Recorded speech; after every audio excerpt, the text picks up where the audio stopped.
Maliban sa pagbaha, dekada na rin daw tinitiis ng ilang mga residente ang nakakasulasok at hindi maipaliwanag na amoy sa ilang barangay sa Ubando, Bulacan.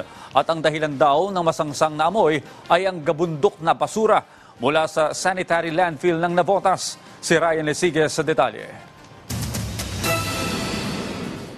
Tuwing panahon ng habagat, hindi lang pagbaha ang pinoproblema ng ilang residente ng Ubando, Bulacan. Pag pumasok na kasi ang buwan ng Marso hanggang Agosto, langhap na sa ilang barangay sa Ubando ang masangsang na amoy.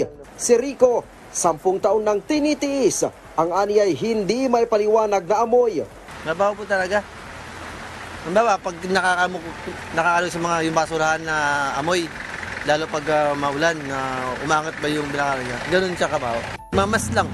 Mamas na lang po kami. Minsan, pag walang mas, bimpo. Ganun na lang. Ang ilang residente ng Ubando, idinaan na sa social media ang kanilang hinaing. Pero saan nga ba nanggagaling ang mabantot na amoy? Sa landfill po.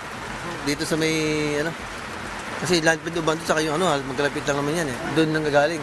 Ang lokal na pamahalaan ng Ubando, ramdam at amoy din ang problema. Talaga naman nung naamoy namin yan, lalo na ho sa panahon ng hanging habagat, talaga hong nakita niyo naman yung PhilEco ng Navotas Dam Site. Pag nagkaroon ng hanging habagat, ito po ay humahampas sa kabayanan ng Ubando at halos tamaan ang Barangay Pangulo, Pag-asa, Katanghalan, Paliwa, San Pascual. Mula sa munisipyo ng Ubando, aabot tanaw ang gabundok na basurang nakatambak sa Navotas Sanitary Landfill. Masakit sa ilong napakahirap paliwanag. Gumagawa na rin daw sila ng paraan. Nakikipag-ugnayan naman po kami na sana po matapos na po yung Navotas Dam Site.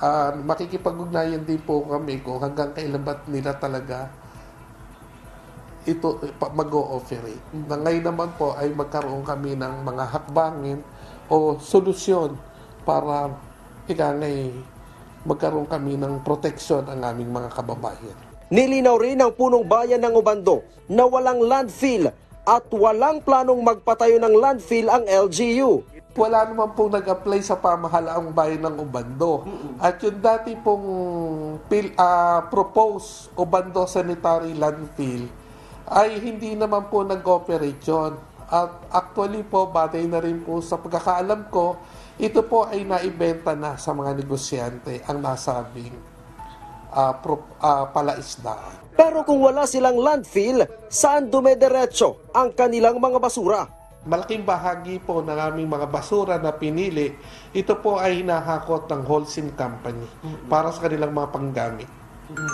At yung iba naman po mga nabubulok, ginagawa ho namin to sa aming MRF, hinahaluan po ng mga ibang ingredients, mga IPA, para naman po pagka nagiling to, ibinibigay naman po sa mga household na gustong magtanim sa kanilang mga bakuran. At yung mga kalakal na ibebenta, ito po ay binibigay ko na po sa aming mga tauhan ng solid waste. Panawagan naman ng ilang residente ng Ubando sa Bulacan. Lahat naman apektado eh.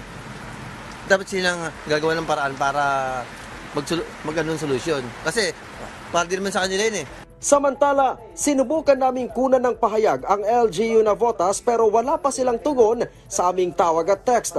Samantala, batay sa website ng PhilEcology Systems Corporation na siyang nangangasiwa sa Navotas Sanitary Landfill, 3,000 tonelada ng basura mula sa iba't ibang bahagi ng NCR ang araw-araw ang itinatapon sa 40 hektaryang landfill. Nakasaad din sa kanilang website na sumusunod sila sa standards at specification ng RA 9003 o ang Ecological Solid Waste Management Act of 2000. Ryan Lesiges para sa Morning Show ng Bayan, Rise and Shine, Pilipinas.